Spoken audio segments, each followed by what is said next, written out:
So magandang umaga ay hapon sa inyong lahat. And nais ko pong ipakilala sa inyo ang ating guest speaker ngayon. So malayo-layo pa po ang kanyang biniyahe, mga 3 milya. Ano? So siya po ay naging caretaker isipin niya na, caretaker ng LCSBC nung college days niya. So, Legazpi City, Southern Baptist Church, dyan lang po yan. Yan ang ating kauna-unahang Southern Baptist Church dito sa Albay. And siya po ay naging youth president ng LCSBC. And after nung kanyang graduation, naging deacon din naman po siya ng LCSBC. So matagal na po talaga siyang naglilingkod sa ating Panginoon. And napakagandang example para po sa atin. Ano? And later on, nung siya ay naging deacon, naging board of trustees din naman po siya ng LCSBC. So sunod-sunod po ang pagbigay ng Panginoon sa kanya ng mga gawain dahil sapagkat siya ay napagkakatiwalaan sa mga gawain na yan. Ano? So nagsimula siyang maging speaker nung nawalan ng pastor ang LCSBC. So naging full-time mission worker naman po siya ng LCSBC that time at tumulong din po siya sa nito Southern Baptist School as a Sunday preacher. So sa nito po siya. So ibig sabihin tumutulong po siya doon sa nito Southern Baptist Church. At siya po ay naging licensed professional teacher. Hindi lang po siya pastor, at hindi lang po siya worker ng simbahan, kundi siya din po ay isang licensed professional teacher. And tinawag po siya na maging pastor sa sa bangkirohan noong 2010. 2010. So 2023-24 na ngayon. And yun, 14 years. Pastoring the Hope in Christ Southern Baptist Church for 13 years. And meron po siyang isang asawa at isang anak. And he is also a master teacher 1 ng Orosite High School. So may I call on, pinapakilala ko po sa inyo mga kapatid, si Reverend Fernando Hirang II. Palakpakan po natin ang Panginoon sa kanyang buhay. Hello. A blessed afternoon sa bawat isa. Yan. Happy anniversary po pala unang-una sa lahat. So praise God dahil tayo po ay napaunlakan para makasama ninyo sa hapong ito. And I am so blessed. And I praise God dahil sa opportunity na pinagkaloob ng Panginoon to be with you this afternoon. Salamat din sa Panginoon dahil yung gawain ay hindi naman po naantala dahil meron po tayong karelyebo. And praise God for the person na nagpapagamit sa Panginoon dahil hindi po tayo nahahadlangan sa ibang gawain. And salamat sa Panginoon for the opportunity having this time to be with you again. At kasama ko po ang aking may bahay, si Ate Lara, nasa likod po siya. Mahihain po siya, ayaw po. Ayan. So, salamat Pastor Ronnie, and salamat po sa bawat isa. And, alam ko po na serving the Lord has a lot of pain. Napakalaking sugat sa puso. Ayan. In serving God, hindi po madali. When we are starting our ministry with the Lord, kaya napakagandang topic na about embracing. Talagang, tinatanong ko na yung asawa ko, paano ko ipapresent? Sabi niya sa akin, kwento mo lang yung buhay mo, paano tayo naglingkod sa Panginoon. Kasi magkasama po kami sa full-time ministry. Nung kami nagsisimulang mag-asawa pa lamang at wala pa kaming baby. Then the Lord talagang nandoon kasama namin sa journey ng aming ministry hanggang ngayon. Kaya hindi po kami nagsasawa dahil I experienced personally how God is great sa buhay namin. Paano kami binago ng Panginoon. Paano siya gumalaw sa buhay ko, sa buhay naming mag-asawa. And nais kong ibahagi sa bawat isa that serving God ay napakasaya. Masaya siya in terms of hindi dahil nandyan sa iyo lahat, masaya siya dahil kasama mo ang Diyos. That every time that you have problems, nandyan siya para tulungan ka. And it is His promises. Katulad nga po ng ating tema sa hapong ito. So, ready na ba siya for your run? And okay.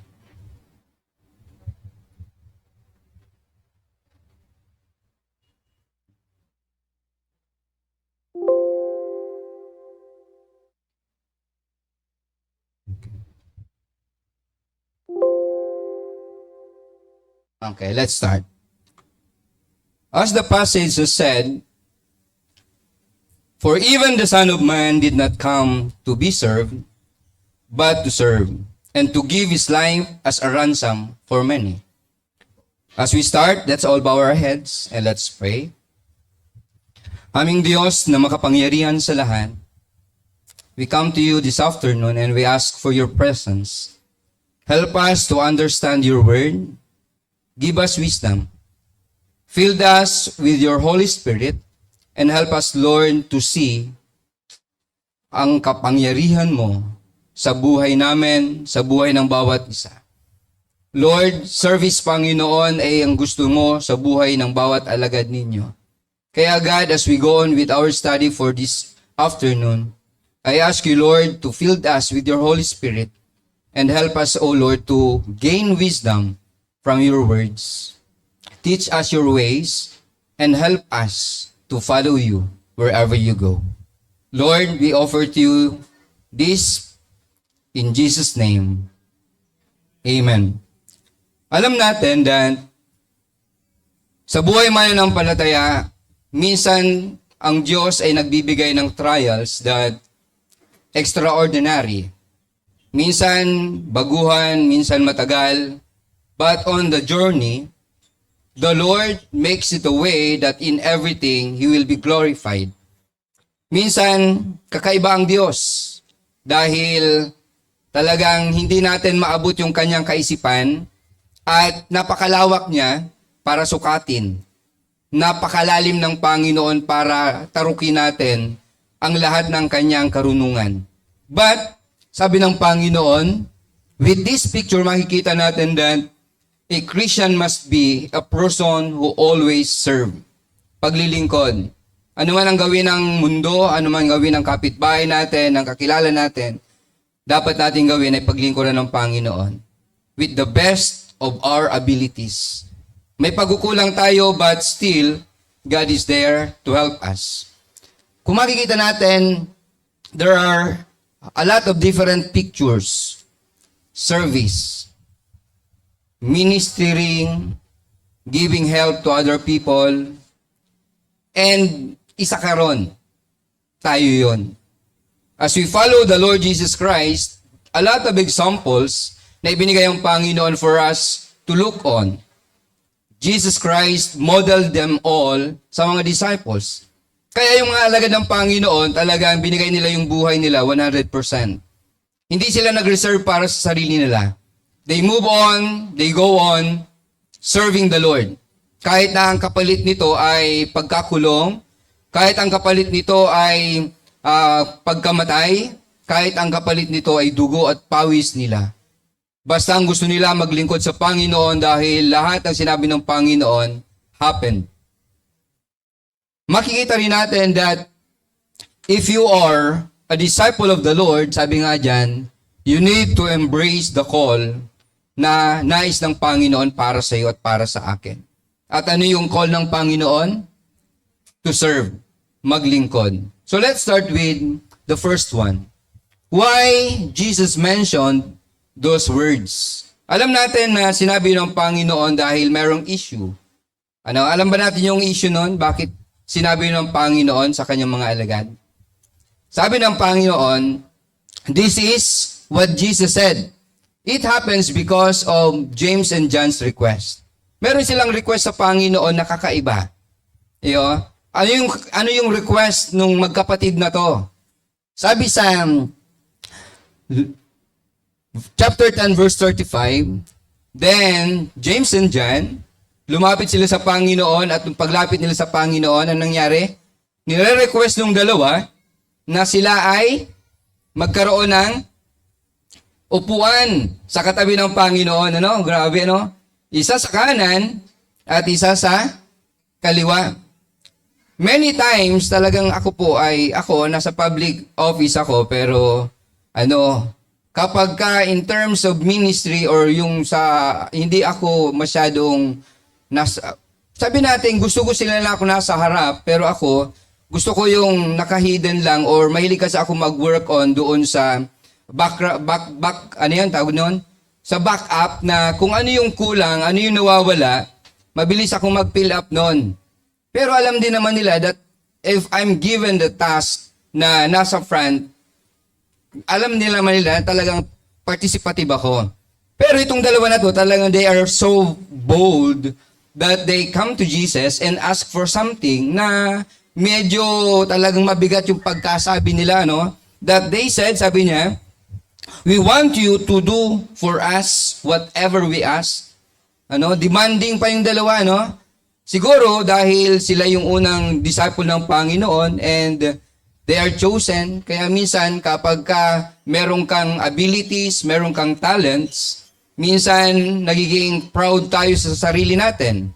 We think that we are better than the others, kaya minsan we expect na dapat nandito ako. So minsan kapag we are offered a seat in front, minsan nagagrasp ko rin yung sinasabi ng Panginoon na mas maganda na upo sa likod or doon sa upuan na dahil we are servant ng Panginoon. Kaya sabi ko kanina, Pastor, pwedeng hindi ko suotin yung aking award kasi ibigay na lang natin kay Lord yung ating medal or award.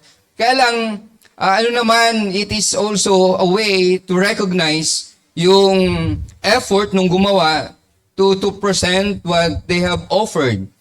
It is to thank God because nare-recognize tayo, but for us to be proud enough, ayaw ng Panginoon. And sabi ng Panginoon, pangalawa, is that they want to sit at the sides of Jesus. Isa sa kabila at isa sa kabila. Sabi sa 37, let one of us sit at your right and the other at your left on your glory. So kapag nandun na siya sa glorious moment, gusto ng dalawa, nagre-reserve na nagpapakitang gilas na yung dalawa, humahanap na ng upuan katabi ng Panginoon. Kasi alam natin that nung time ng Panginoon nagmi-ministry, talagang lahat ng tao nakatingin sa Panginoon. Kahit saan siya pumunta, talaga nagkakaroon, siguro kung sa panahon ngayon, magkakaroon pa rin ng traffic, Sobra pa sa traffic. Kasi kung noon nga, nagkakaroon ng traffic that even sa chaos, climb the tree para lang makita ang Panginoon, ganun karami ng tao. Then even yung paralisadong tao, hindi na maidaan sa harapan, kaya gumawa sila ng way na sirain na lang yung bubong, wala silang pakialam kung pagbayarin sila. Basta madala yung may sakit sa harap ng Panginoon. At ganun, titingnan natin how prestige the Lord is. At kaya ang gusto yung dalawa, maging tanyag. Gusto yung dalawa, makalapit sa Panginoon, para every time na nandoon ang Panginoon, lagi silang makikita. Minsan sa buhay natin, ganun ang tao. We aim for the best. We aim for a higher position. Minsan yung aking mga kabats, they are so moving forward. Napopromote pa lang, gusto naman ng promotion. Talagang hindi sila makontento. Many times that when we are doing the service for the Lord, minsan may mga ways na pinapaalam ang Panginoon sa atin na dapat nating gawin as Christians. So kahit nung nasa bangkaruan pa ako nagtuturo, after my years in being a teacher tree, my supervisor and my principal called me to apply for principalship. Pinapa-exam ako, but sabi ko, it's not my heart to be a principal. Gusto nung iba, tapusin ko na, kasi 3 years na ako po nasa division office, being one of the teacher na po ng assessment sa teacher applicant. So mag-start na naman yung mga teacher applicant po dyan, magsisimula na plugging Magsimula naman po yung aming hiring sa DepEd Legazpi. At kasama po ako sa isa nag-assess ng documents. Ang area ko po ay MAPI department. So sabi ko aalis na ako kasi hassle din para sa akin. Dahil ang tawag ito, nag-grab din yung oras ko kasi kailangan mo nang dapat magtrabaho. Sa pasok ko alas 5, tapos pagkatapos ng alas 5, may work pa sa division office. So minsan lumalampas ng 12 hours yung work ko.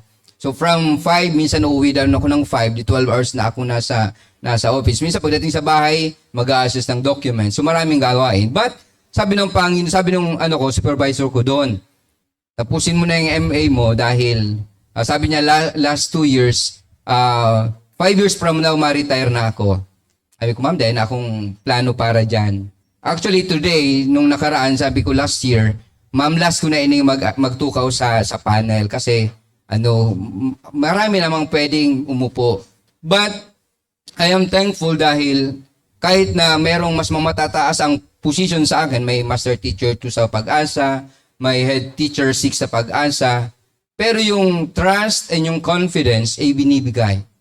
So ibig sabihin, it is one thing that many people have seen sa bawat mananampalataya, how even we are on that part of pedestal and pwede tayong umangat pa, but ang sabi ko nga sa kanila, sabi ko even sa church, nung nag-interview sa akin sila pastor, teaching is not my priority. I work because I want to serve the Lord. Talagang heart ko po talagang paglilingkod that even before, nung ako ay nasa youth pa sa church, as an early age, nung college days, I start preaching sa church dahil yung LCSBC ay palaging inaalisan ng pastor. So at a younger age, I was developed to stand and preach. Then binigyan ng position kahit na maraming matataas na position sa government, sa bangko, mga managers. But nakita nila yung heart. As I started, sabi nga, tinanong ako kung ano yung credentials ko. Unang-unang credentials ko po talaga, as I serve the Lord, is pagiging caretaker po ng church. Ako po yung sumunod doon sa nauna naming caretaker ng LCSBC na naglinis ng church. And one thing that God wants us is to start at the bottom and end up at the bottom. Hindi ibig sabihin, umakyat kang level, nandun ka na. But these two disciples ng Panginoon is, alam natin that there is a time for maturity. Alam natin na nagbago naman sila, hindi naman sila naging ganun at the end ng buhay nila. Makikita natin sa bawat isa as we move on and walk with God, the more that we will see how humble the Lord our God is. And tayo rin dapat manatili in that status. Ano po? Then, makikita natin why Jesus mentioned those words. Number 3, they want to exercise authority. Bakit natin masabi yon? Sabi ng Panginoon, sa verse 42, ayan, Jesus called them together and said, "You know that those who are regarded as ruler and the Gentile lord over it them, and their higher officials exercise authority over them." Sinabi ng Panginoon, yung mga officials noon, talagang pinapakita nilang superior sila from the others. Kaya, sabi ng Panginoon sa kanila, ang gusto ninyo, authority. Ang gusto ninyo, makita kayong tanyag para, siyempre, alam natin, kapag katabi mo ay boss, o feeling boss ka na rin. Kaya meron tayong tinatawag na mga mayors, meron ding tinatawag na little mayor. Tama? O, kung sino yung nakakatabi ron, pag katabi ka nung may connection ka ron, siyempre, mabilis kang makakalapit doon sa boss. So, may palaging may tinatawag na biyaya ka. Kaya sabi nga ron, pag ikadaara ni sa dapo, imposibleng dahil ka mauringan. So, even that these two, ganun yung kanilang attitude or thinking na iniisip nila kapag kakatabi nilang Panginoon, meron silang authority na pwede nilang gawin. Kaya sabi ng Panginoon, after that conversation with the Lord, ito yung nangyari. What Jesus told them. Sinabi ng Panginoon sa kanila ang mga bagay nito. Those places belongs for those whom they have prepared. Verse 39, sabi ng Panginoon, kahit na raw sila ay uminom sa isang kopa with the Lord Jesus Christ, at kahit na sila ay nabaptize in the same baptism, pero sabi ng Panginoon, yung nire-request nila ay nakahanda para doon sa taong merong karapatan para doon sa position na yon. Then after that, makikita natin, may sinabi pa ang Panginoon sa kanila. Whoever wants to become great among you must be a servant. So sabi ng Panginoon sa dalawa, at hindi lang yung sinabi sa dalawa, kundi after that request, tinawag niya lahat kasi meron ng gossiping doon sa likod, meron ng murmuring, meron ng kwentuhan doon sa likod na naiinis na sila doon sa dalawa dahil nagpapalakas na yung dalawa. Kaya dahil doon sa ingay na yun na predict or na alam na ng Panginoon, kaya tinawag niya lahat ng disciples para kausapin sila about doon sa request ng dalawa. Jesus openly answered it for all. Hindi in secret para yung dalawa lang nakakaalam, kundi para sa lahat. So ibig sabihin ng Panginoon, all of us listening to God's word today, gusto ng Panginoon na i-grasp din natin itong sinasabi ng Panginoon kasi open yun para sa lahat na nandoon. Hindi lang warning kay John and James, kundi para sa lahat ng mananampalataya na ang sinasabi ng Panginoon ano raw? If you want to be great, you must be a servant. Kailangan mong maglingkod. Ang buhay ng Kristiyano ay paglilingkod. Kaya tayo, naglilingkod tayo. Marami yung mga, ang tawag ito, yung mga nakakakilala pa lang sa akin ngayon, o nung mga lately pa lamang, they think na ganito ang buhay namin. Sabi nila, hindi ko alam, sabi na rin ni Pastor, makwarta na, hindi po ako mayaman, mayabang lang po talaga. Kahit wala, okay lang mamigay. Pero, as I go back, hindi po ito ang buhay ko. Ayun po. Ibang-iba ako kung nakilala nyo ako nung elementary, nung high school, nung college. Isa rin po sa arena yung park na yan, nung yung kulungan po ay nasa harapan pa yung Gregorian Mall. Ano po dati pong police station yan. At magdamag din po ako dyan dahil nakulong din po ako dyan. Kulungan po siya dati at fire station, yung part na yan, ng Gregorian. Harap nung park. Isa po ako sa magulong tao dyan sa park na yan. At talagang, hindi lang sunog baga, talagang troublemaker pa po. Taga dyan lang po ako sa Washington Drive. Tapos talagang itong area na to, yung taga Marquez, yung mga taga Tula-Tula, dyan sa Mauyod, yung dito, tapos sa Banyo.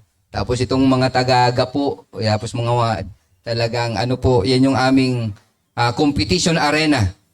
Talagang dyan kami nagtutrobol. But, God is so good na sa buhay natin, walang imposible sa Diyos. Kaya, pag tinignan natin yung rules ng Panginoon, we need to be down to earth as Jesus. Kung paano ang Panginoon ipinakita yung pagbabago. Kasi hindi naman natin sinasadya, I never think that I will be a pastor. Lumaki ako sa church pero magulong bata sa church. Maraming alam, Sunday school kid. Teacher ko nung high school, sa catechist, first year high school, sa Busat High School. Sa third day po, pinalabas ako ng teacher ko sa catechist class, yung values teacher namin. Diyan ka na sa labas. Sabi, bakit mo ma'am? Pero may kang kontra sa teacher mo, sa catechist namin na. Sabi ko, di man ma'am, para sinasabi ko lang kung ano sinasabi ng Bible. Kasi, siyempre, kahit na nandoon talaga, kaya lang, may mga ways na kilala ko ang Panginoon, pero hindi siya ang Panginoon ng buhay ko. Hanggang graduating ng high school, I encountered the Lord. Doon talaga tinanggap ko ang Panginoon, and that was 1992. So, pag kinumpute nyo po, matanda na rin po tayo. 2 hakbang na lang po, golden boy na rin po tayo. Ayan. Yan po ang totoo, aminin natin. Malapit na po tayo sa 50s. Yan. Pero sabi ng Panginoon, yung buhay natin, dapat i-devote natin with God, learning every detail na gusto ng Panginoon.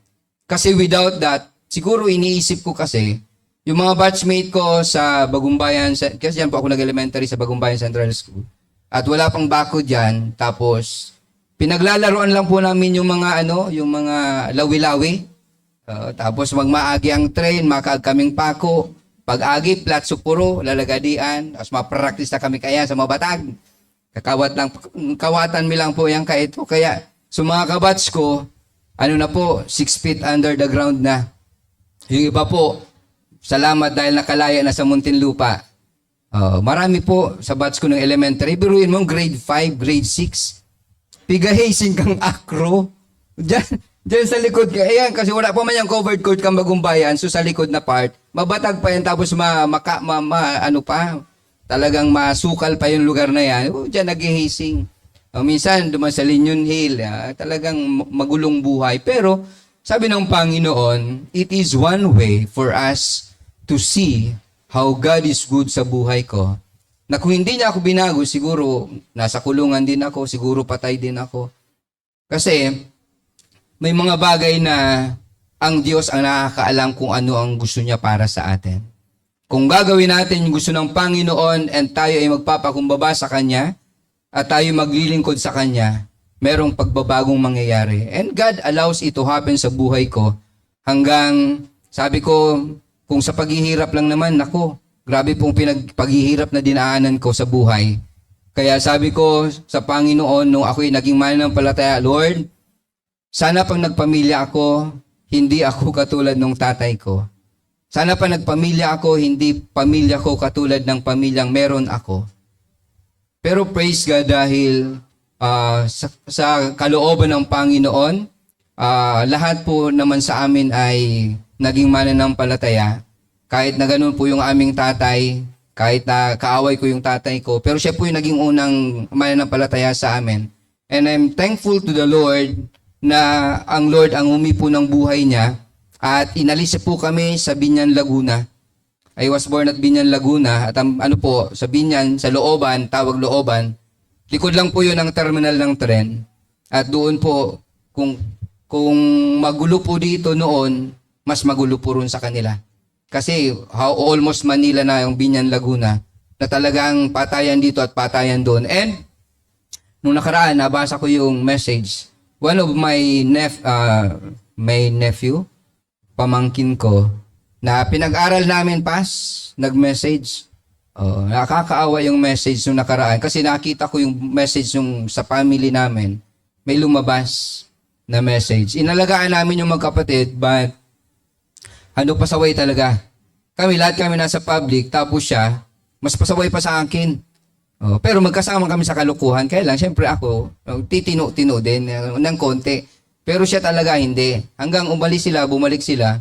Then one time, 2009, kumukuha ko ng driver's license.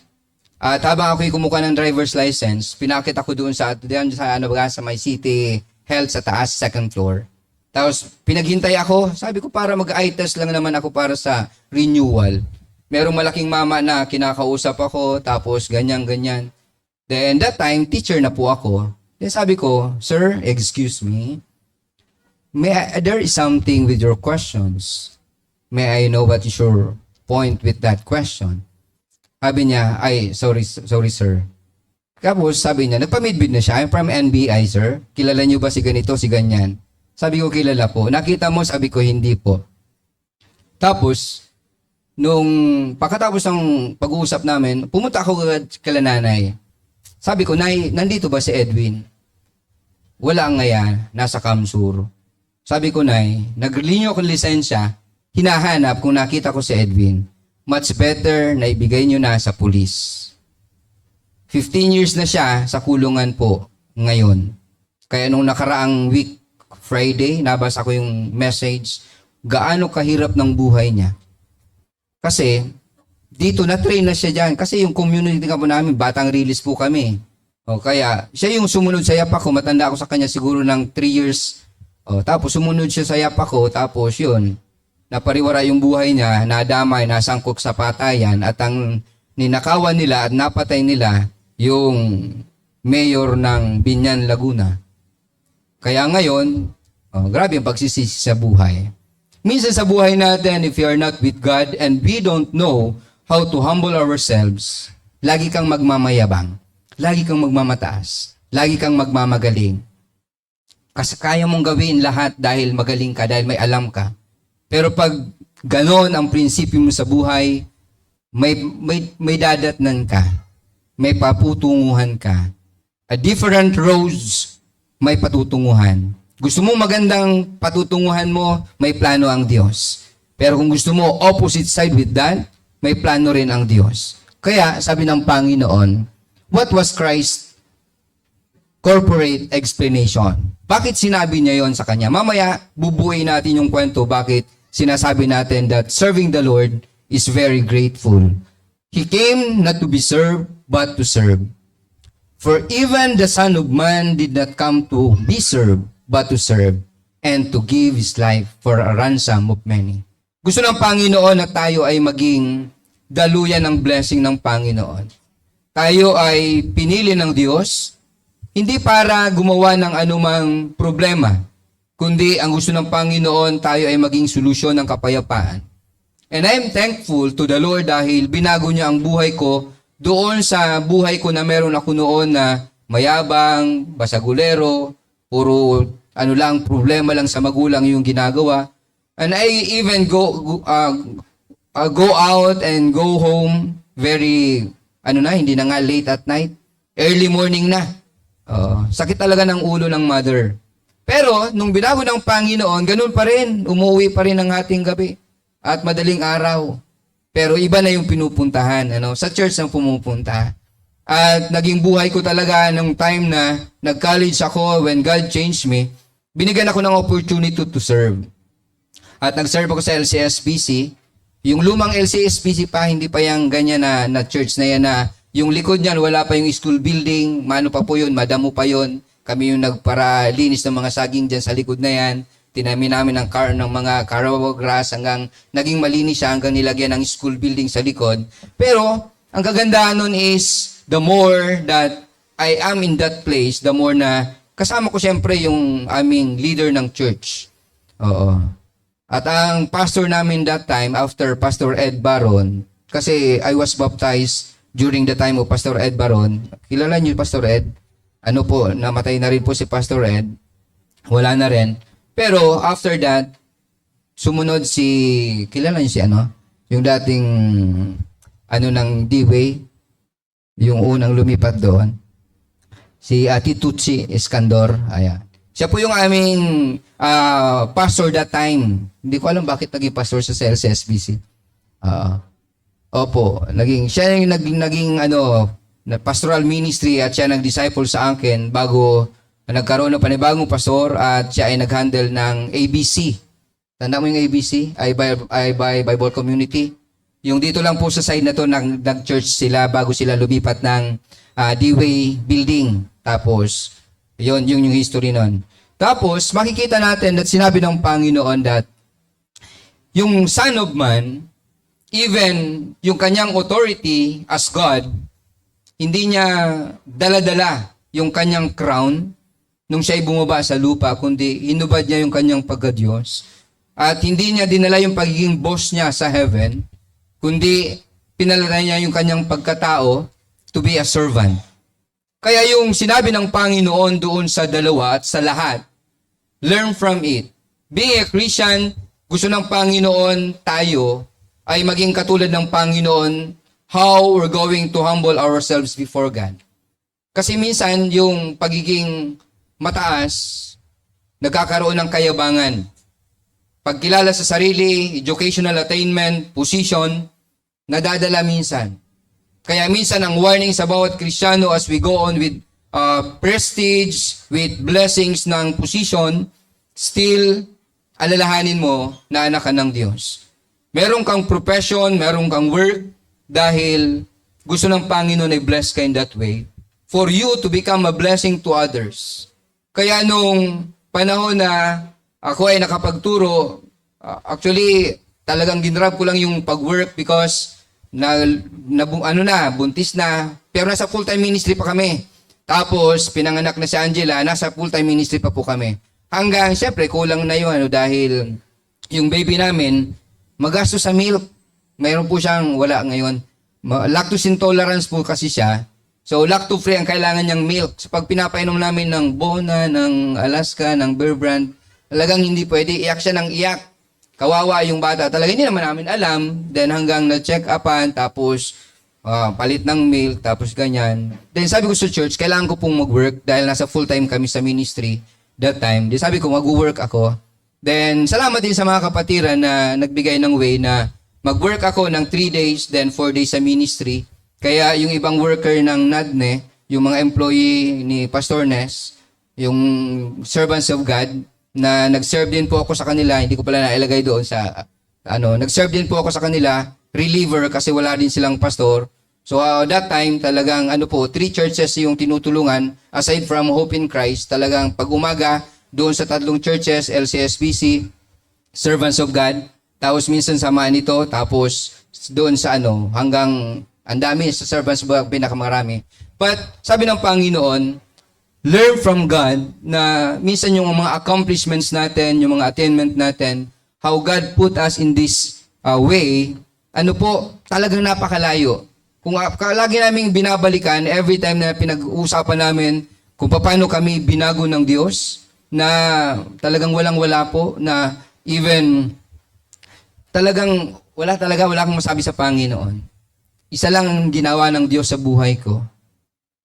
Yung word na sabi niyang maglingkod ka at magpakumbaba ka, talagang dinevelop ng Lord yung personality ko, paano magpakumbaba. Kasi before, mayabang po talaga ako kahit before.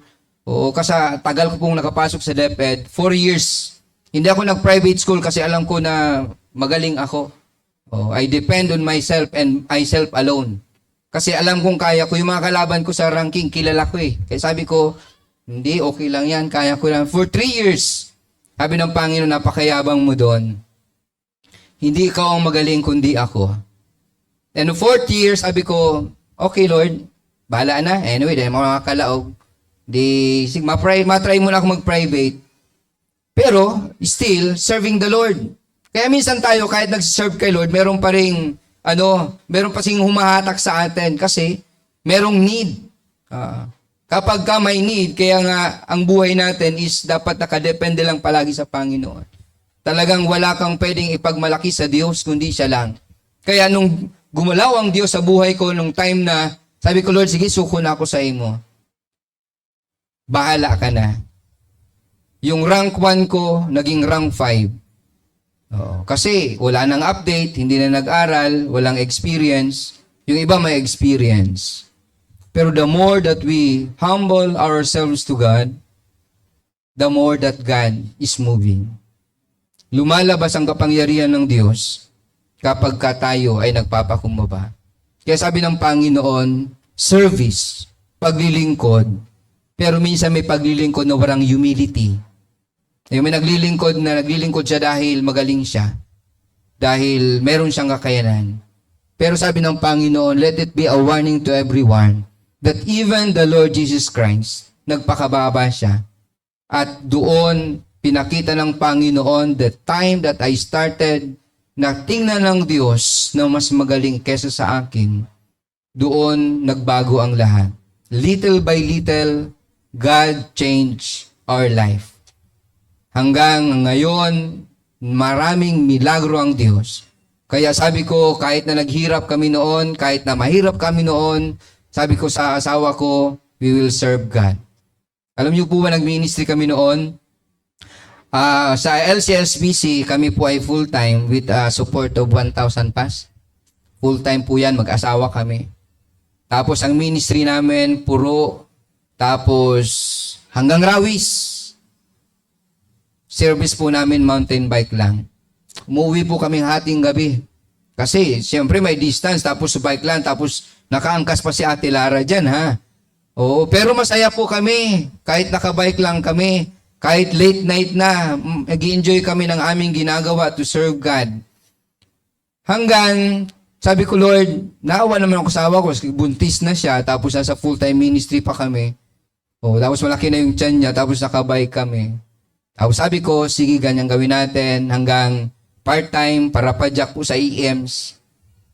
Padyak po ako ng EMs. Kinain ko lahat ng pride ko na licensed teacher kaya ako. Kasi pag-graduate, license po kami pareha. Si ate po ay RN, ako naman po ay teacher. Pag-graduate, pasado kami parehas, tapos mag-asawa, tapos nagkaroon ng anak. Nasa full-time ministry. Sabi ng Panginoon sa akin, may purpose siya, bakit pinasa niya ako? It was not an intention, but every time that we come to God with humility, as we serve God, yun yung kagandahan kasi ang Lord, meron siyang ways na ipiniprepare ka for the future. Yung education course ko, actually, it's not my type of course. Ang gusto ko talagang course is, ang una talaga ay dentistry. Wow. Kaya lang si ate, nursing sa AMEC, naubos yung property namin. Yung pangalawa, social work, kaya magastos din. Pangatlo, ECE, magastos din, private school. So ako, diyan ka na muna. Tigil ka muna, sabi ng nanay at tatay. Kasi wala nang itutustos. Pero God is so good that every time that we humble ourselves and we want to serve. Kaya nangyari, nag-serve ako sa LCSPC that time as caretaker. Dahil wala talaga itutos yung sa magulang. Kaya talagang ikaw yung lalampaso. Manual pa po yung paglampaso noon at nilalampaso po ron pas, hindi lang yung hall na yon. Yung pati yung hagdanan pataas, kasi open pa yun dati. Kasi diba yung stage namin, doon pa sa right side ng hall, pa yung stage namin. Tapos pag ganyan pa siya, tapos yung stairs pataas, wooden stairs. Nilalampaso talaga yun hanggang taas. Lilinisin mo yun, manually. Pero sabi ng Lord, yun pala yung ways niya sa akin, paano ako ititrain into service na mayroong mga boss talaga, yung mga boss po dito huwag kayong masyadong mahigpit sa mga, minsan, dadaan, yung mga upuan namin nun, yung mga kahoy pa, yung dadaan yan, tapos hihimasin yung upuan. Kung may alikabok, di ba? Minsan, nakakalungkot kasi, di ba, sa daming gagawin mo, pati yun, mapupuna ka pa, tapos pag meeting, pupunain ka pa. Pero sabi ng Lord, sige lang, tiyaga ka lang, gawin mo lang yan kasi may mga reason si God bakit ginagawa yon sa buhay ng isang lingkod ng Diyos. To train us with patience. And ang Lord, dumaan din naman sa ganung paraan. Kaya sabi ng Panginoon, embrace. Bakit? Tapos na ba ako doon sa pangalawa? Oo. We must be like Jesus. Sabi nga doon sa 1 John 4:17, in this world, we are like Jesus. Kaya yung pain na dinadaanan natin, yon? Konti pa yon sa dinaanan ng pain ng Panginoon. Yung pain na dinaanan ko sa ministry, wala pa yon.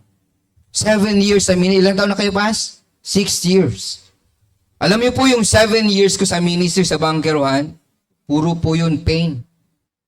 Grabing pain, grabing pagod, grabing hirap. Sabi nga ni Ate Lara, ikwento ko sa inyo kung gaano kahirap. Opo. Kasi service namin, pinalitan ni Lord yung mountain bike ng motor. Naging maluag-luag na. Kaya lang, nagmumotor kami pa bangkeruhan Pas, biglang uulan ng malakas, na mag-worship na lang, uhubarin mo yung sapatos mong balat dahil punong-puno ng tubig. Hindi ka pwedeng huminto dahil malilate kayo, tapos may baby kayo nasa gitna ninyo, hanggang one time nahuli kami dahil bawal yung may tatlong, di ba, may angkas, bawal. Sabi ko, Lord, paano niya? Illegal yung ginagawa namin. Binilang kami, Lord, ng tricycle. Ganun si Lord sa ka-faithful. Kaya lang yung pain, nadadaanan mo yung mga membro, nandiyan na dahil mga estudyante ko, tataguan ka, kahit maliit na kahoy, magtatago. Nakita mo naman na nagtatago kasi yung kahoy, mas malaki pa sila sa kahoy.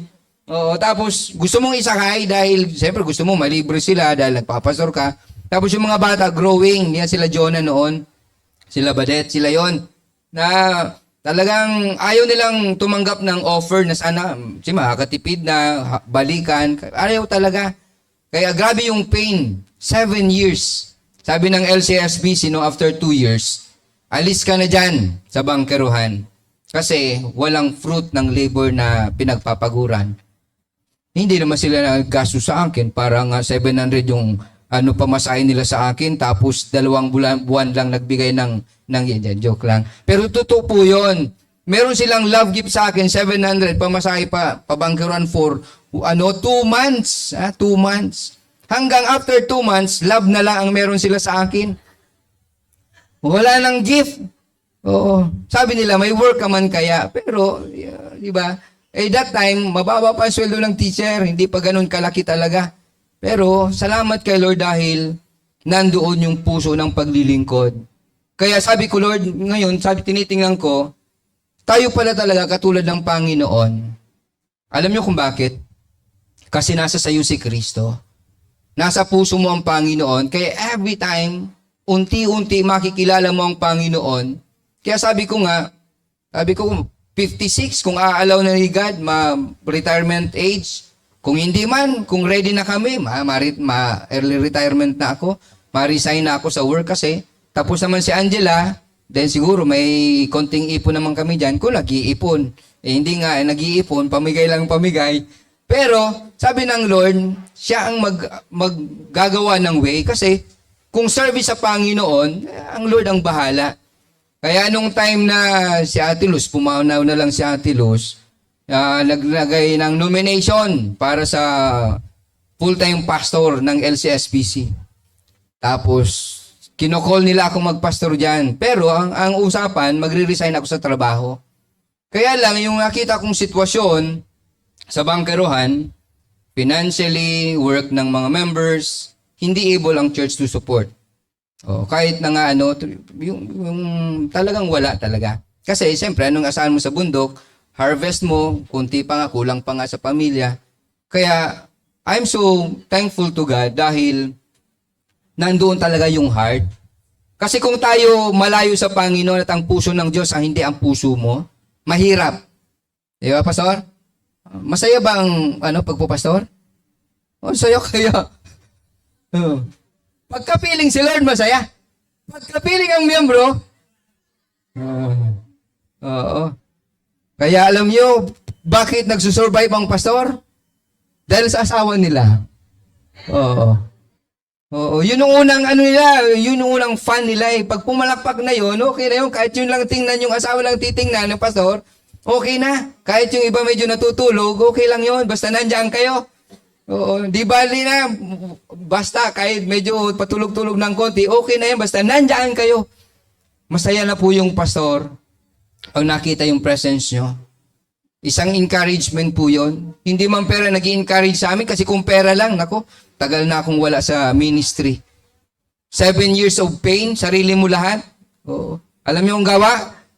Magdadrive ka. Nung naging tricycle na, ito yung maganda naging tricycle na. May tricycle na ako, pero ako pa rin yung song leader. Ako pa rin yung tumutugtog. Ngayon, ako pa rin yung magpipreach. Pero bago mangyari yon, ako muna yung Ate Lara? Sumusundo. At pagkatapos, ako pa rin ang maghahatid. Nakita mo na pas yung tricycle ko? Alam mo kung ilang capacity nun? Hanggang taas. 14. Tama ka, Pastor. Gulat sila nung pagbaba namin sa LCSPC. Bumaba. 14 doon sa tricycle na yun. Pero every time na magdadrive ako, pag-uwi sa bahay, Pastor, ang kawawa si Ate Lara. Kasi kailangan niyang imasahe yung aking balikat. Ang sakit po sa katawan. Oo. Tapos, ang idadrive ko po, papunta ng resettlement. Bababa, tapos aahon, tapos ganun ang sakay mo. Talagang lumaki po yung katawan ni Pastor. Kaya sabi ko, Lord, salamat dahil doon naging healthy ako. Naku, sabi ko, pero kawawa po talaga kasi minsan pagdating sa bahay, pagod na rin. O ikaw pa yung maglalaba.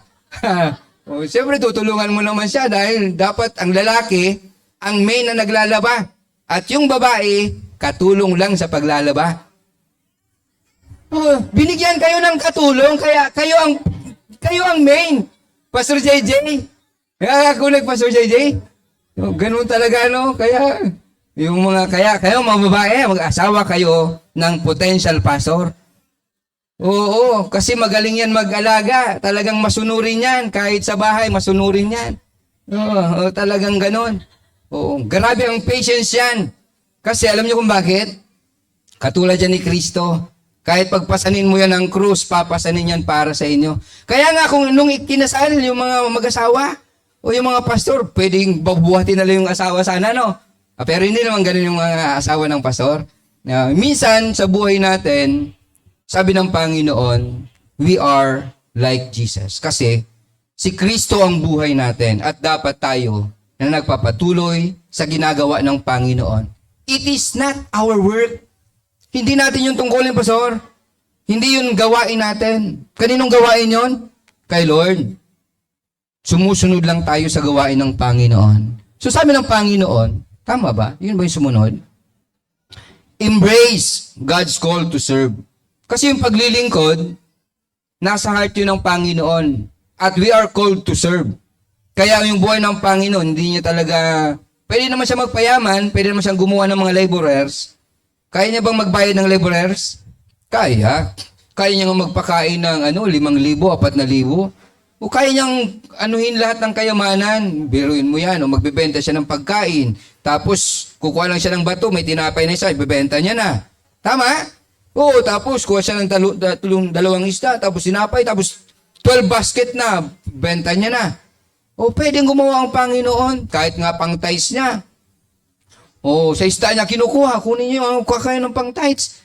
O tapos sabi nila, Peter, manghuli kayo ng isda. Sabi nila, Lord man, para sira kami, mag-aga na kami nagsira, warang sira, ngunyan pang maliwanago na. O sabi niya, ihulog niyo sa kanan, kasubaw kayo, puro sa wala. Kaya huwag kayong dadaan sa kaliwa, ha? Lagi kayong kanan. Kaya kapag magdadrive, pag maglalakad, keep right. Kasi pag isa left, mababangga kayo. May problema. Pag nandun kayo, pag leftist, mahirap. Kaya dapat doon tayo sa right, sa katotohanan, sa tama. O kasi, yun ang good ng Panginoon. Kaya sabi ng Panginoon, yung paglilingkod dapat i-embrace mo. Sinasabihan ko, hindi ko kayo tinatakot. Yung mga potential na magpastor, hindi ko kayo tinatakot na ganun kahirap ang pagpapastor. Masaya po ang pagiging pastor. Alam niyo po yung kagandahan nun? Every time, hanggang ngayon po, nadidevelop sa amin yung mambilis. Okay na? Alam niyo po yung buhay namin, pero po to pang 5 oras po to. Kasi minsan lang ako pupunta sa inyo kaya susulitin ko, pastor, no? Yeah.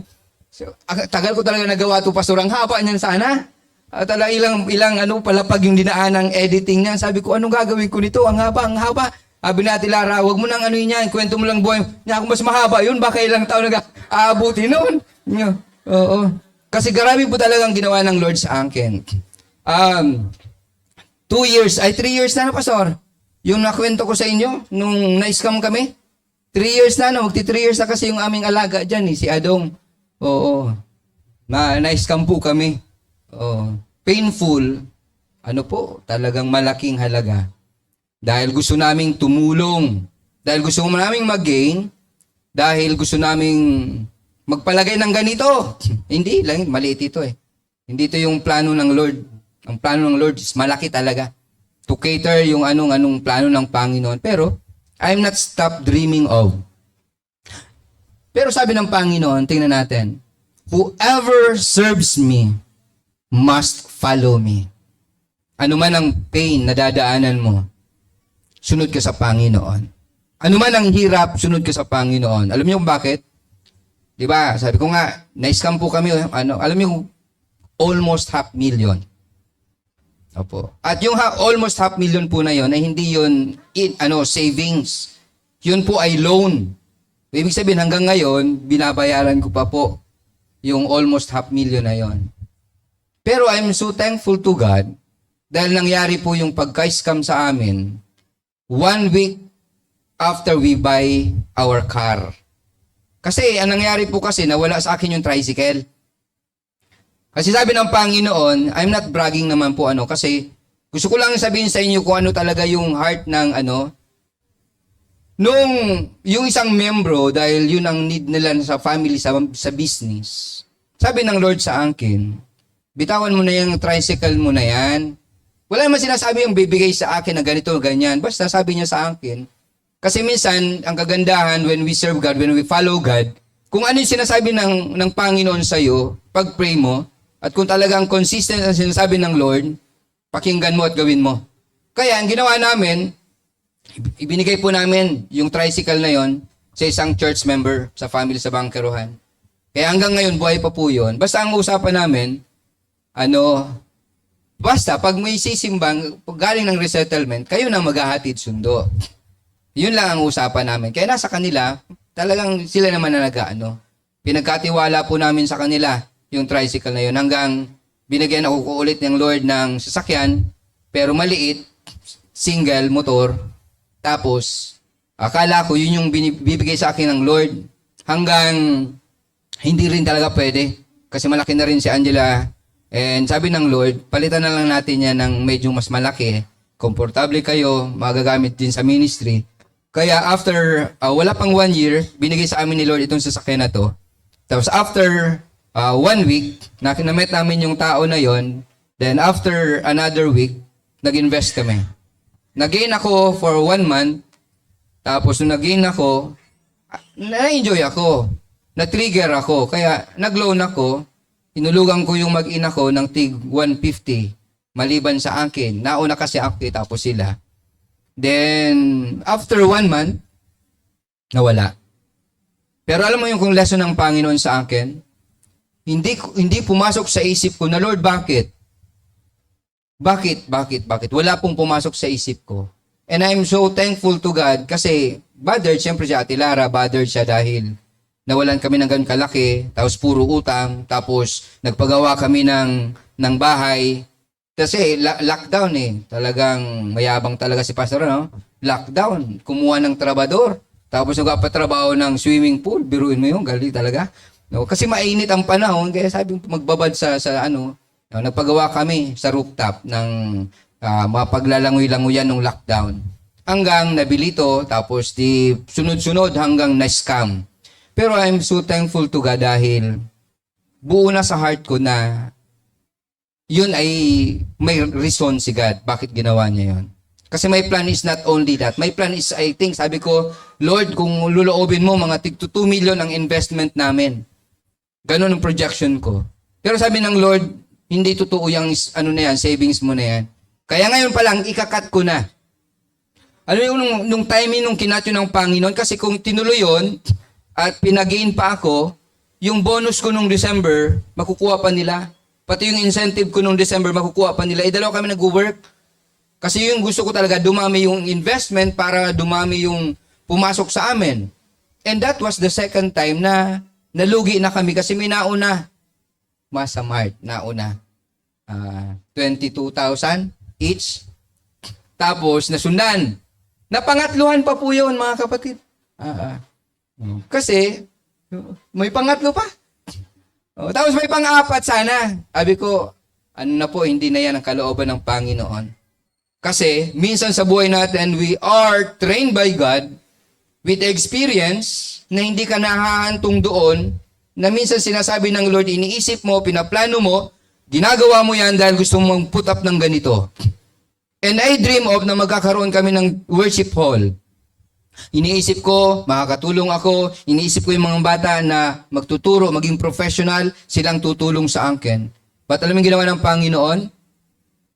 Hindi po sila ang ginamit. And ngayon, nakatayo po yung church. Magbigay ako ng konti, pero the main, hindi po galing sa akin. Galing po sa miyembro. Biruin niyo yun. Umiyak siya, nagtestimony siya. Every time, kasi sila yung nakakakita ng heart. Kasi dati, sa bahay lang ng miyembro, maliit lang. Tapos sabi nila, Pas, bili tayo ng lupa. Bumili po sila ng lupa. Church pong bumili ng lupa. 156 square meters. Doon po sa likod ng church. Kasi yung sa church talaga, sa aming lupa yon. Nag-swap na lang kami kasi nakiusap na yung mga elderly, hindi maglalakad. Sabi ko, sige po, swap tayo. Tapos, nag-pray naman kami kay Lord ng worship hall kasi may lupa na eh. Kasi gusto talaga nilang lumipat doon sa sarili na ng church. Hanggang, sabi nung membro, naawa ako sa iyo, Pas. Nagme-message ka habang tumutulo. Hinahanap po kung saan yung walang tulo. Tumatabi ka dahil tumutulo. At yung keyboard namin na regalo sa akin, nasira, siguro natuluan siya. Yung Yamaha na grand na na malaki. Sabi ko, sayang talaga. Hindi na nagamit sa church. Pero, when God moved the heart, pag hindi ka nagsawa sa paglilingkod, dahil nakita mo ang puso ng Diyos, na iniisip mong ikaw ang gagamitin, but when God used other people, yung plan ko, sabi ko nga, okay na, paid out na, yung aming nawala, sabi ko sa kanya, kung tutuusin, nakabalik na sa amin yung pera. Kaya lang, yung ibabalik sana sa amin ng Lord, hindi na namin tinanggap. Dinivide ko na lang doon sa mga kapatid ko, sabi, ibigay nyo lang sa mga, sa mga wala. Kasi kami, okay naman, so i-divide na lang doon sa 3. So pinabigay na lang namin. But, ang Panginoon, dumaan kami in stressful way. na after nung ilang buwan na yon, November, nandun na yung painful part. Ubus na yung nasa bangko, ubus na lahat, wala na. Then, minsan, lagi ko narinig, ganito, ganyan, ganito, ganyan.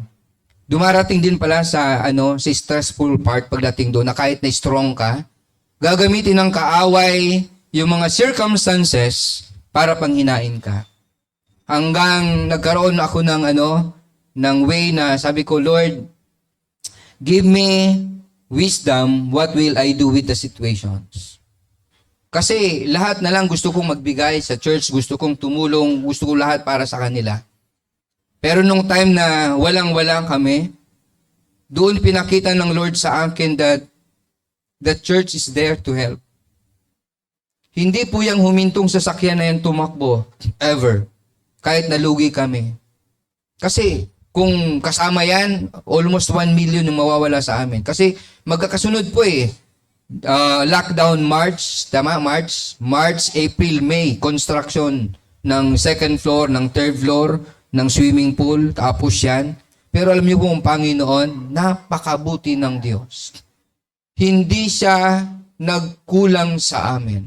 Basta ang sabi niya lang sa akin, follow me lang doon, sunod ka lang sa akin, gawin mo lang sinasabi ko sa iyo. Kasi kung nakuha mo yung pera na yon, maibibigay ko pa rin yun sa iyo. Ang gawin mo lang, makinig ka lang, sumunod ka lang, magpatuloy ka lang sa paglilingkod. And after that, sunod, July, God touched our heart. Yun na po yung chariot. Nagbigay pa ang Lord ng chariot sa church para magamit ng church. Yung chariot pong nandiyan kahapon, gamit ng mga youth. Sabi ng Lord, do not think of what you can do, but think what God can do. Because you are serving, the Lord will provide. Kasi ang Diyos, mabuti siya at hindi siya nagbabago. Then sabi pa ng Panginoon, ano yung challenge ng Panginoon? Always, number 1, embrace. Number 2, always ready when He comes. Kasi sabi ko nga sa inyo, nagtatrabaho ako hindi para yumaman. Nagtatrabaho ako for the ministry ng Panginoon. Ginagamit ko yung resources na pinagkakalob ng Panginoon for God's ministry. And sabi ng Panginoon, when you invest, huwag ka mang problema kasi hindi mo kailangang i-withdraw yung savings mo sa heaven, kundi sabi ng Panginoon, ipapadala ko sa iyo yung interest mo. Kaya ito, sabi ng Panginoon, minsan dumating sa point nung nalugi kami, nag-usap kami pas noon, ititreat ba namin kayo o hindi? Nung December, nung nakaraan, sabi ko, hindi pwede. Pag sabi ng Panginoon, dapat bless mo pa rin sila. Kaya sabi ko, hindi ako mayaman, mayabang lang talaga. Kaya kumain pa tayo noon, di ba, doon sa gano'n talaga si Lord, talaga napakagaling. Kasi every time na wala kami, alam mo ang ginagawa ng Lord? Nagbibigay siya. On time. Minsan bukas wala na. Nung nakaraan week, akala nyo, last week po, ilang araw kaming pinakain ni Lord. Minsan nag-enjoy kami ni Ate Lara, sabi namin, wala naman tayong pera. Hayaan mo na yan, mangutang muna kita. Tapos, bago dumating yung lunchtime, may nag-i-invite, punta kayo rito sa office, may pagkain. May pa-take out pa ha, o may dinner pa kaming dala. Tapos sunod na araw, meron na namang may birthday. Invited na naman kami. Diba? Minsan, sabi ni Lord, kasi ako nasanay na ako projected ko na lahat kasi siguro magaling din ako sa financial management na alam ko yung projection kailan darating. Pero sabi ni Lord, huwag kang umasa dyan sa iniisip mo. Umasa ka lang sa akin. Basta ang gagawin mo lang, ang sinasabi ng Panginoon, Matthew 6:33,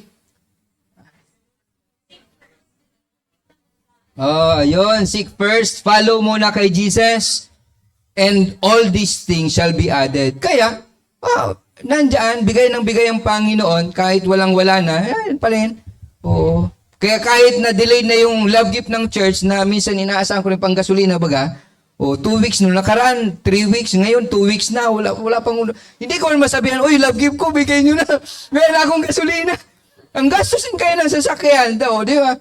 Tapos, Sabi ko kahapon, ikaw na pastor, kumuha ang layo, ng chairs. Pero sabi ni Lord, uy, mahiya ka naman sa buhay mo.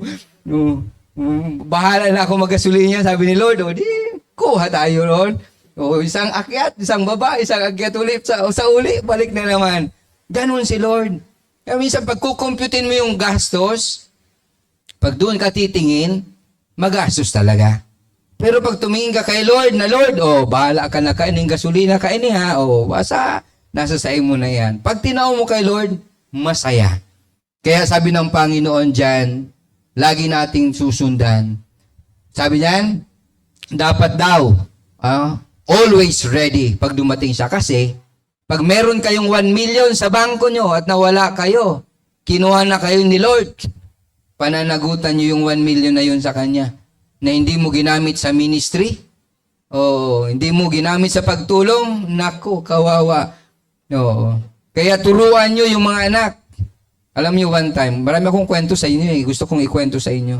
One time, nagkwentuhan kami deeply nung anak ko. Sabi ng anak ko, Papa, bakit hindi ka nawawala ng gastusan? Sabi niya, Papa, bakit hanggang ngayon, isip ka pa rin ng isip ng ng investment? Na-scam ka na nga ni. Sige mo mag-raya invest. Tapos sabi ko naman sa kanya, kasi maganda na po sana yung bahay namin. Sana wala kaming utang naman na panibago. Sabi ni Ate Lara, kasi dinayos na ng bahay. Tapos nung last December, kasi 1 year na, maraming naghahanap ng boarding house. AEMs po kami. Tapos, every time, sabi ko, Lara, mapaboard kita. Ayaw niya kasi, siyempre, minsan lang nagamit namin yung bahay namin na gano'n na kaganda. Tapos, gigibain na naman at gagawang boarding house.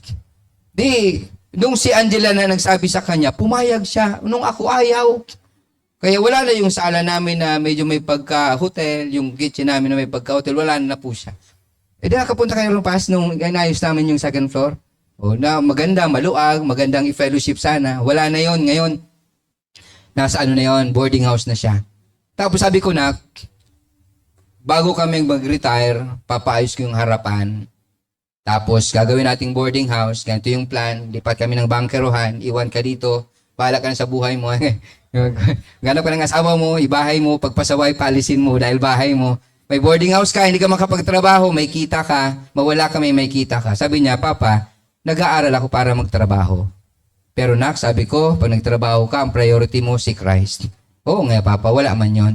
So sabi niya sa akin, Papa, bakit ka pa mag-i-invest? Sabi niya sa akin, magkano nga salary mo? Huwag mo nang kwentahin, malaki kung sa malaki. Sa akin, malaki. Kay mama mo, kalahati ng salary ko. Ganun yon. Sabi ko, pag yun pa lang, okay na tayo, kontentado na tayo. Pero after us, na wala kami, wala na yung sweldo namin, walang maiiwan na legacy. Sabi niya, anin mo Papa yung building natin, yung bahay natin. Sabi ko na, alam mo ang heart namin. My heart is for the ministers of God.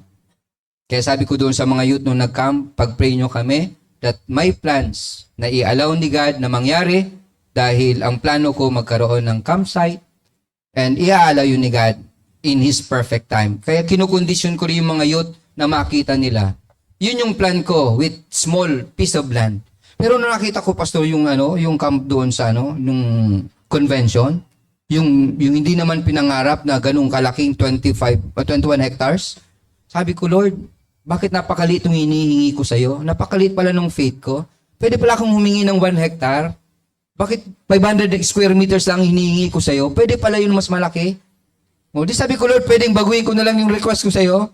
Para kaya di ba pinakita ko na, nagplan talaga kami nung magkaroon ng campsite. So sabi ko, Lord, give us more so that we could bless more. Sabi niya pa nag-works, anong gagawin? In-instructionan ko siya ng gagawin. Itong kwarto na ito para kay ganito, itong kwarto na ito para sa ganyan. Sabi ko, we will try to bless lahat ng manggagawa, Pastor. Tulungan natin. Kasi naaawa talaga ako sa sarili ko bilang pastor. Kung wala po akong trabaho, awang-awa ako sa sarili ko. Na hindi naman sa pagmamaliit ng pastor, yung kung ano lang yung pwedeng matanggap nila, hanggang dun lang. Tiningnan ko yung buhay ng mga ng mga Levites, how they live. At ang sabi ng Panginoon, hindi sila magtatrabaho. Ang gagawin lang nila, maglilingkod. Tapos anong gagawin nung 11 tribes? Ibibigay nila ilan? Yung 10% nila. Ilang 10% yon? 11% ng 10%. Ilan yon? 110%. Oo. Kita nyo yon kung gaano kayaman ng mga manggagawa ng Panginoon. Tapos ngayon, hirap na hirap yung mga pastor. Kaya kailangang magtrabaho, kailangang mag-resign. Kaya sabi ng Panginoon, nung kinukul ako sa LCSBC, pinaparesign ako. Sabi ko, wala pa po sa heart kong mag-resign. Pero ngayon, pinagpipray ko ulit kung i-allow ni God, pero part-time lang sa LCSBC. Gagrab ko, pastor. Gusto kong buksan yung LCSBC. Galing ako dyan. Nalulungkot ako. Bakit ako nagbuhat ng bangko galing ng Hope in Christ na napakalayo? Nalulungkot ako, pas. Kahapon talaga, bigat ng pakiramdam ko. Halos ng pastor galing dyan.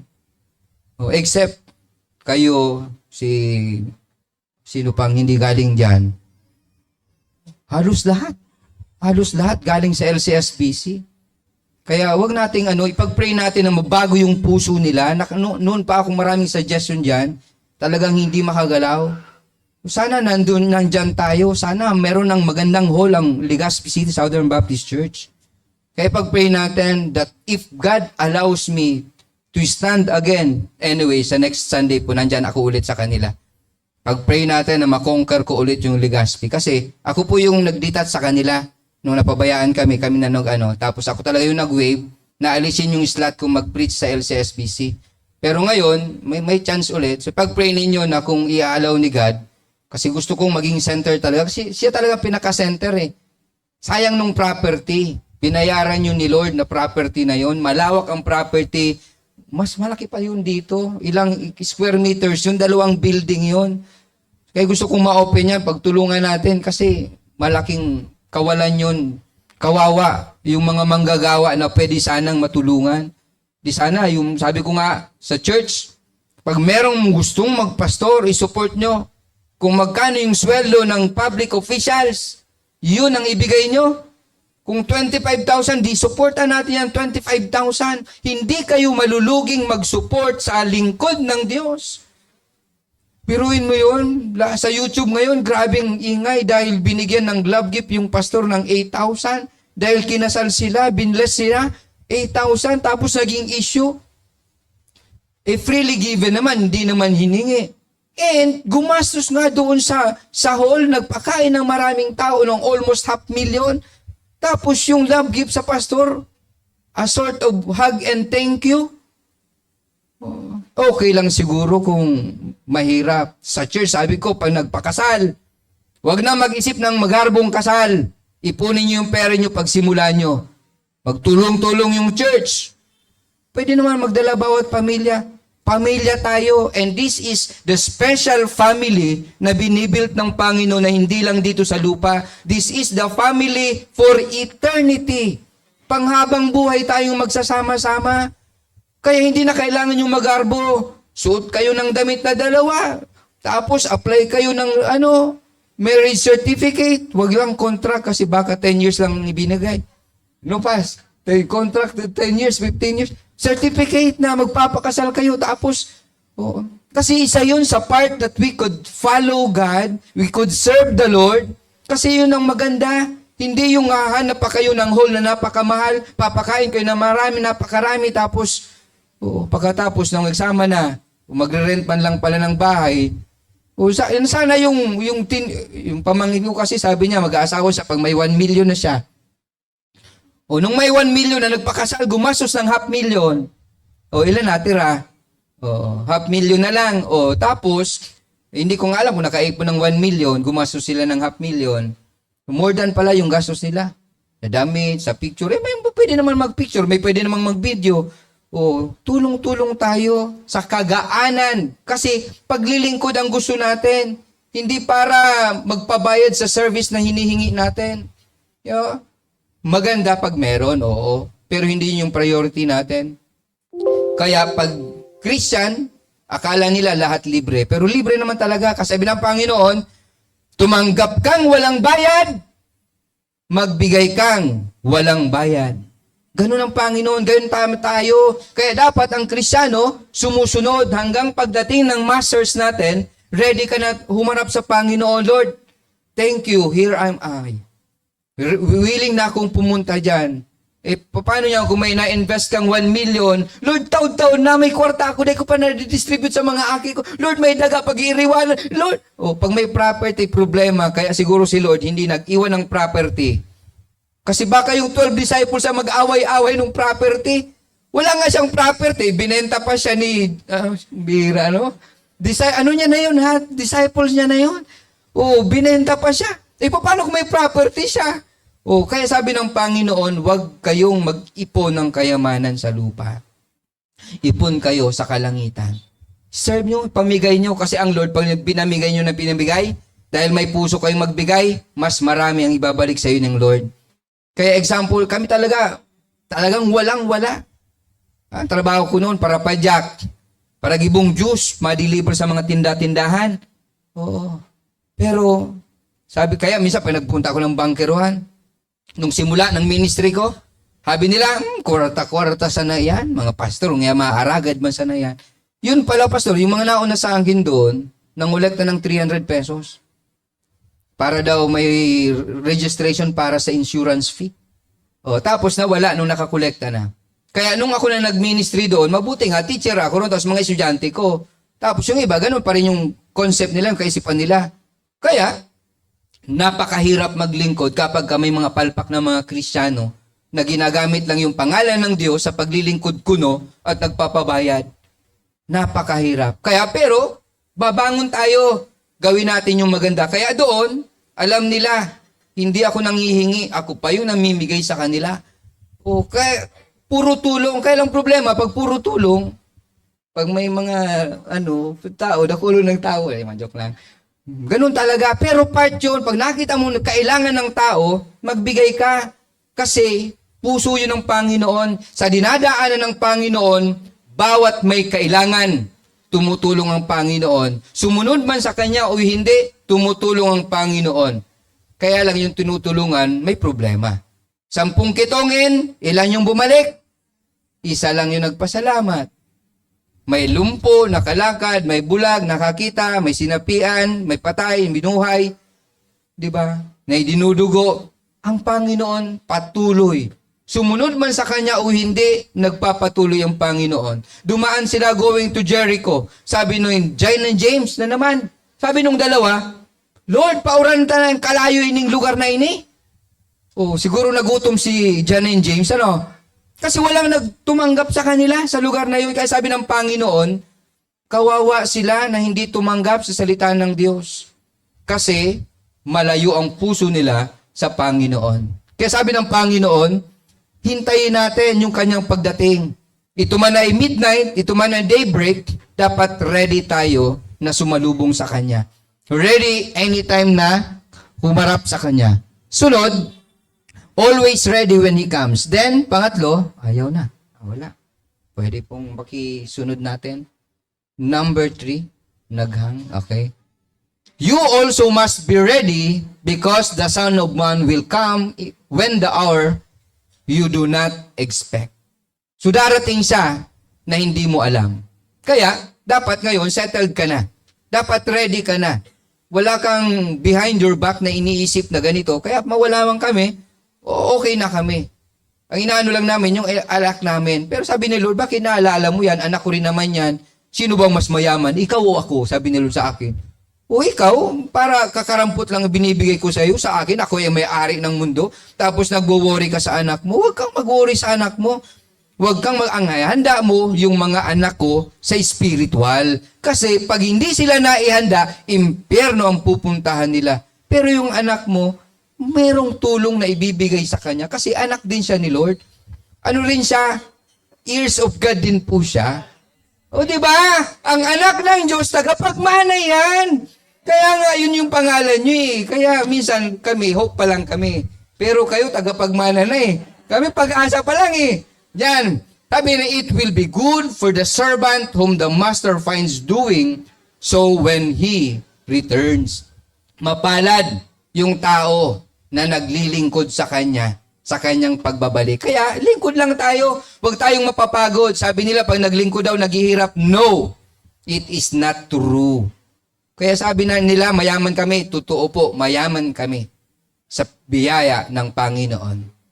Talagang mayaman po kami. Kaya, sabi nila, okay lang na wala kaming savings, basta may savings kami sa heaven. Kasi doon ko na lang i-collectan yung aking kayamanan kay Lord.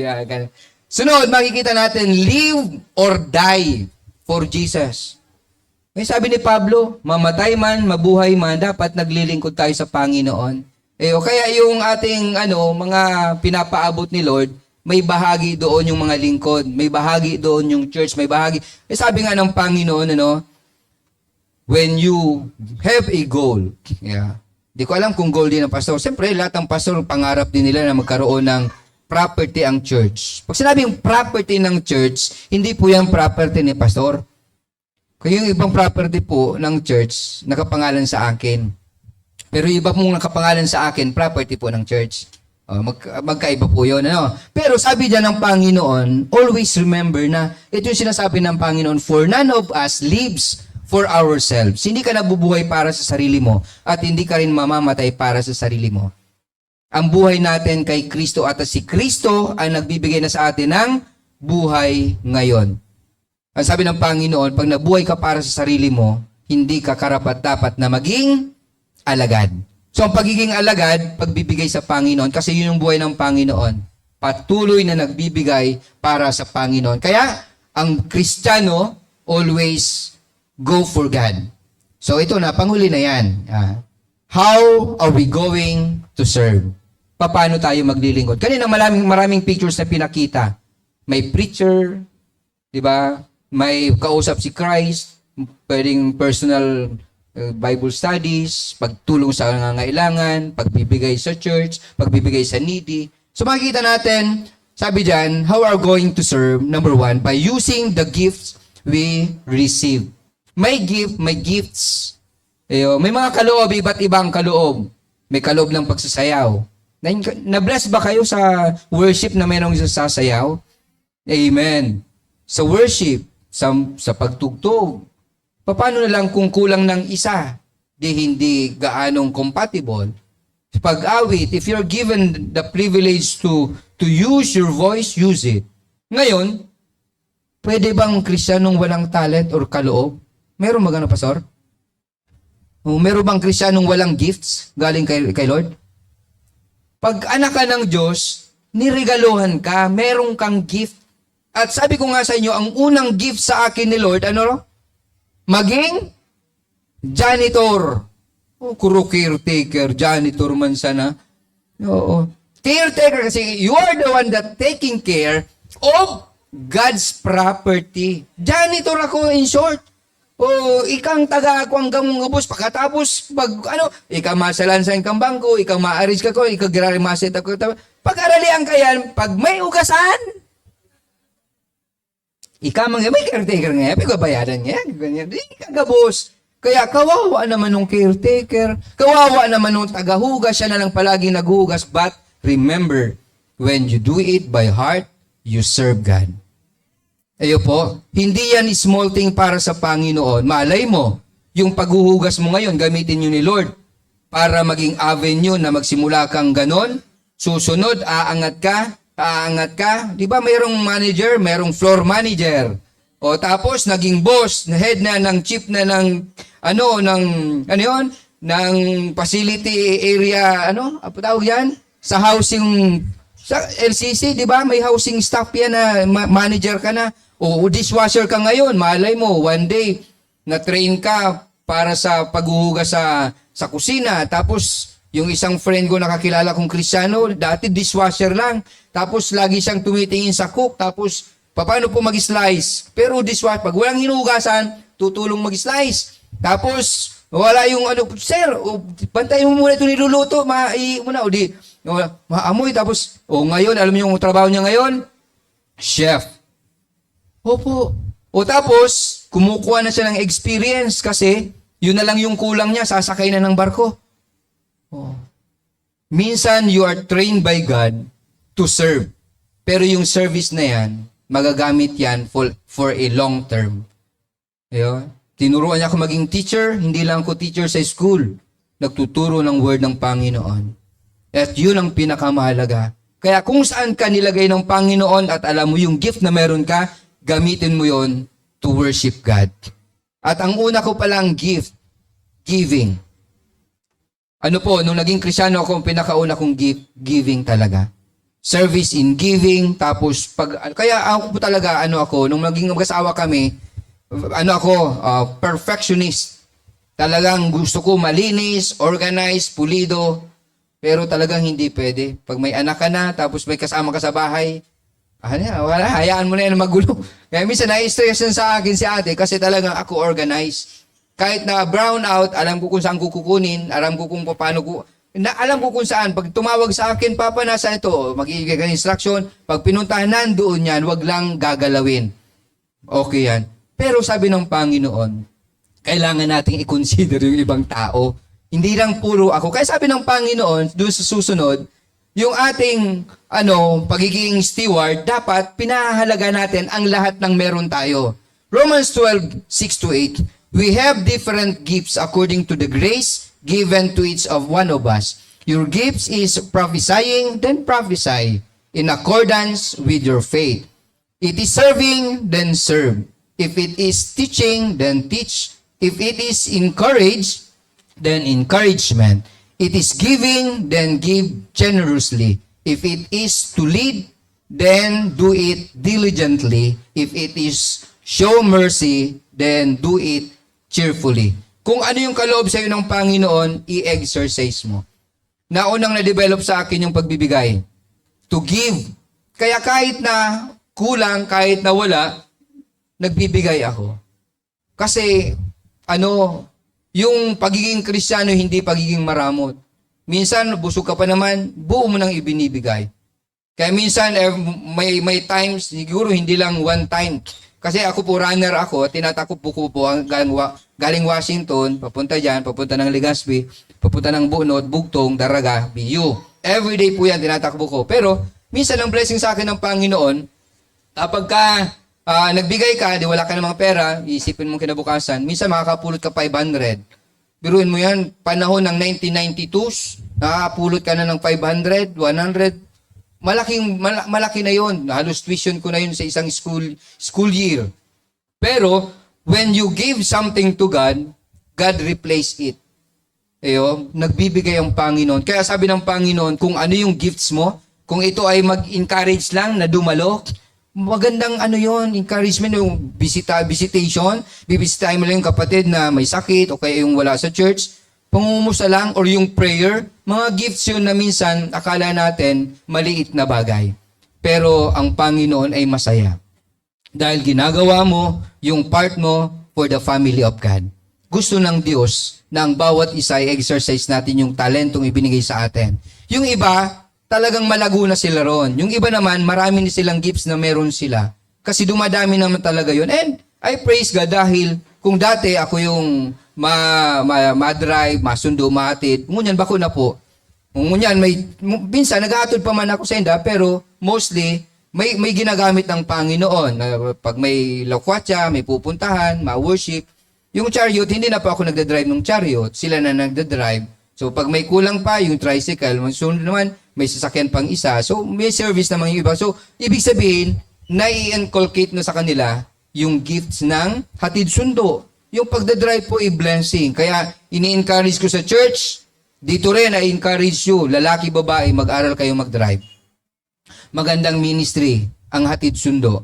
Meron kang motor, dala ka ng helmet, bisitahin mo yung kaibigan mo, barkada mo, invite mo, dahil libre pamasahe, pupunta yan, tapos hatid mo siya, hanggang matuto yan mag-drive, maging Kristiyano yan, gagawin din yan ang ginagawa mo para sa kanya. Kaya ngayon, hindi na ako nagigitara, hindi na ako tumutugtog, hindi na ako kumakanta, hindi na nila pinagtsatsagaan yung boses ko. O, di ba? At least ngayon, yung mga nakakarinig na medyo pangit ang boses ko, di, ako na lang, Pastor, makaput kang microphone, ali na dyan. Di ba? Kasi meron nang lumalabas para maglingkod sa Panginoon sa ganung bagay. Kaya, kapatid, ano ang gift mo? Ang pagchismis po, hindi gift, ha? Ang pagchismis, hindi gift. Pero kung si Lord ang ichichismis nyo, it's a good idea. Kung ang pag-uusapan nyo si Kristo, praise the Lord. Ayo, huwag kayong magkukwentuhan tungkol sa tao. Kwentuhan nyo ang tungkol sa Panginoon. Ano? How you're going to serve. Number 2, training ourselves to serve.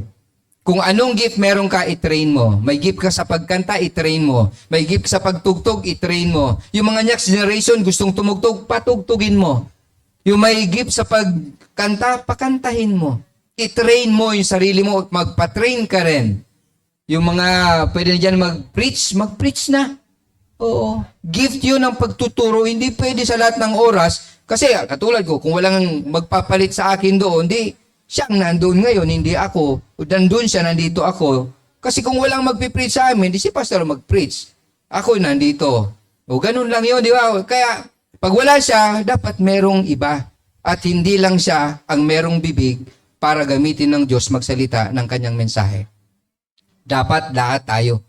Mga lalaki, tumayo tayo para sa Panginoon. Ano po, pwede ba yun? Serve tayo sa Panginoon. Ano? So, train ourselves to serve. Ephesians 4:11-12. So, Christ Himself gave apostle, prophets, evangelists, pastors, and teachers. Ano daw ang purpose?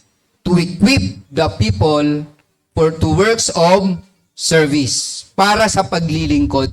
To equip. Alam niyo minsan, kawawa yung pastor. Lahat siya. Siya na yung naglinis ng church. Siya pa magpipreach. Diba? Hindi naman sa kanya yung church. Kawawa yung iba dahil nasa bahay nila yung church. Sila na yung caretaker, walang bayad, sila maglilinis pagkatapos. Lahat sila, kawawa naman. Hindi naman sa kanila yung church. Sa atin. Kaya nga church, tayong lahat ay bahagi. Dapat pag party ka ng pamilya, party ka ng church, bahagi ka. Kaya makibahagi ka sa gawain ng Panginoon. Gaano man yung kaliit, ito man ay pag-serve. Di ba? Mag-serve ng pagkain, maghuhugas, magluluto. Yun ay mga talent na dapat na ibinabahagi. Kasi kung yun ang gift mo, maganda yon. Pero sabi ng mga disciples, sino pang aasahan nyo na mag-serve sa inyo ng magpagkain? Napapabayaan na namin ang pangangaral ng salita ng Diyos. Kaya ang ginawa nila, anong ginawa nila? Nagpa-elect sila, nagpa-nominate sila, nagpaano sila kung sino ang pwedeng maglingkod as deacons, as servants, na tutulong sa mga balo, sa mga nangangailangan. Kasi iba-iba yung line. Kung kayong lahat, puro lang si pastor ang gagawa, kawawa naman si pastor. Ang trabaho ni pastor, may Bible study siya, pero for the church, equipping. I-equip, parang sinabi ng Panginoon, ilan ba yung in-equip ng Panginoon? Ilan? 12. Kaya nga merong G12. Pero ako ayaw ko na ng G12. Gusto ko G11 na lang. Alisin na natin si Judas. Joke lang. Kasi G12 baga, may laging kumukontra. 12 na nga lang sila na close contact sa Panginoon. Yung equipping ng Panginoon, yung 12 na lang, meron pang taliwas to talaga. May black sheep talaga, no? Talagang nangyayari talaga yon, normal yon. Pero sabi ng Panginoon, yung pastor nyo wag yung pahihirapan. It's better na magkaroon siya ng main roots para equip. At yung in-equip niya, sila naman yung mag-handle ng mga small groups. Maganda yon. Hindi yon stressful. Makakatulong yon sa inyong pastor. Kasi kung lahat na lang kayo ay siya mag-aalaga, paano? Kung ilan kayo, kung 30 kayo at magbibisitation siya ng 3 bahay kada araw, makakarating sa isa, pabalik na naman siya sa isa, hindi na siya makakapag-evangelize, hindi siya makakapag-mission kasi kayo na lang ang tututukan. Kung bata pa, okay lang sa pananampalataya. Pero kung medyo matanda-tanda naman sa pananampalataya, kailangan na nating tumulong sa gawain ng Panginoon. Magpagamit na tayo nang sa gayon, ang Diyos ang mabigyan ng karangalan. Pangatlo, serve with humility. At dito tayo magtatapos. Philippians 2:3-4. Do nothing out of selfish ambition or vain conceit. Rather, in humility, value others above yourselves, not looking to your own interest, but each of you to the interest of the others. Huwag mong isipin na ikaw ang mabibinipisyuhan. Huwag mong iisipin na gagawin mo yun para sa'yo, kundi ang paglilingkod ginagawa para sa iba. Kaya sabi ng Panginoon, lagi nating tatandaan, pag tinuloy po ninyo yan, sa baba niyan, sa verse 6, about Jesus Christ. Kung kahit na kapantay niya ang Diyos, inalis niya yung kanyang pagka-Diyos, nagpakababa hanggang sa kamatayan sa krus. And the same, modeling ng Panginoon ang gustong ipakita sa atin. God wants us to serve for the ministry of the church. Kaya kapatid, ano ang ministeryo mo sa buhay? Ano ang talent mo? Ang talent mo ba ay makipagkwentuhan? Maganda. Ikwento mo ang Panginoon. Kung hindi mo kaya mag-disciple, ikwento mo lang ang Panginoon. And invite that person doon sa taong pwedeng mag-alaga sa kanya. Kasi merong evangelist, ang gusto lang talaga nila, mag-evangelize lang na mag-evangelize. Iba yung gift ng pastoring. Iba ang gift ng teaching. Ang gusto magturo lang. Yung mag-teach lang. Pero yung pastoring, iba. Yun yung pangangalaga. Aalagaan, papakainin, tuturuan. Tapos, ibibigay sa'yo yung mga bagay na minsan kahit na nga pera, kahit na nga, di ba? Ganun talaga ang pastor. Pagbibigay at pagpaparaya. Pero hindi ko naman sinabing lahat kayong magpastor. Kasi unti-unti, depende sa faith na meron ka. O maliit, pero lumalaki po yan. I never expect that I will be a pastor. O nag-full-time ako. Hindi ako naging youth pastor eh. Pero nagpipreach ako. Pero nung time na kailangan na may magpastor sa bangkeruhan, kinol nila ako, tapos naitulak naman ako. Pero salamat sa Panginoon kasi yung heart ay sa Panginoon. Kasi kung naitulak lang kami ron, yung 2 years na yon na walang support, siguro sasabihin ko, iyo po, dahil na po kita dumata. Primero, malakaw pa kaming bulod. Pag mauranon, madugion. Tapos, mapagalon duruman ng mga bibig. Tataguan ka pa. Tapos, grabe ang reasons. But, thank God, dahil hindi tayo tumitingin sa gawain. Tumitingin tayo sa ipinagagawa ng Panginoon. Yung paglilingkod, ilagay natin sa puso natin. I-embrace natin the call to serve. Alam niyo kung bakit? Marami ang binipisyo sa Panginoon. Kaya salamat sa Diyos because of everything na ginawa ng Diyos, ginawa na pain sa akin ng maraming tao, but still, salamat kay Lord dahil siya yung Diyos sa buhay ko. I never planted any hatred doon sa mga nanloko sa amin. Kasi mas mahihirapan ako pag nagtago ako ng problema sa heart ko at lagi kong iisipin, baka maturete ako dahil o baka mapatay ko pa. Bata pastor pa man din yun ng look. Di ba? Mga pastor po kasi vulnerable talaga pagdating sa ganyan. Tapos hindi nag-iisip ng masama sa kapwa. Kaya mostly pastors are prone to deception in terms of dahil mapagparaya sila, mapagpaubaya, minsan sinasamantala. Pero okay lang po yun. Isipin mo na lang, tumulong ka, nagbigay ka, at si Lord ang gagawa ng paraan. Kaya, sabi ng Panginoon, Don, huwag kang mamroblema. Serve me hanggang ikaw ay nabubuhay. Kasi, the more you serve, the more you will be blessed. Kaya ngayon, ang trabaho namin, to bless others, pero hindi po financially ngayon ha, kasi wala po kami finances ngayon. Pero sabi ng Panginoon, time will come.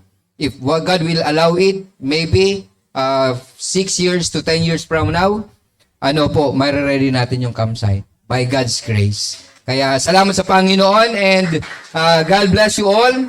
Happy anniversary and may challenge, katulad ng challenge ng Panginoon, embrace the call to serve. Magandang Who is our promise keeper? Walang iba kundi ang Diyos. Walang iba kundi ang Diyos. Kailangan sila po muna ay maialay sa Diyos. Kailangan matanggap po nila ang blessings ng Diyos. As children go older, marami po ang sa kanila ay nag-e-impluwensya. Kailangan munang Diyos muna ang mag-impluwensya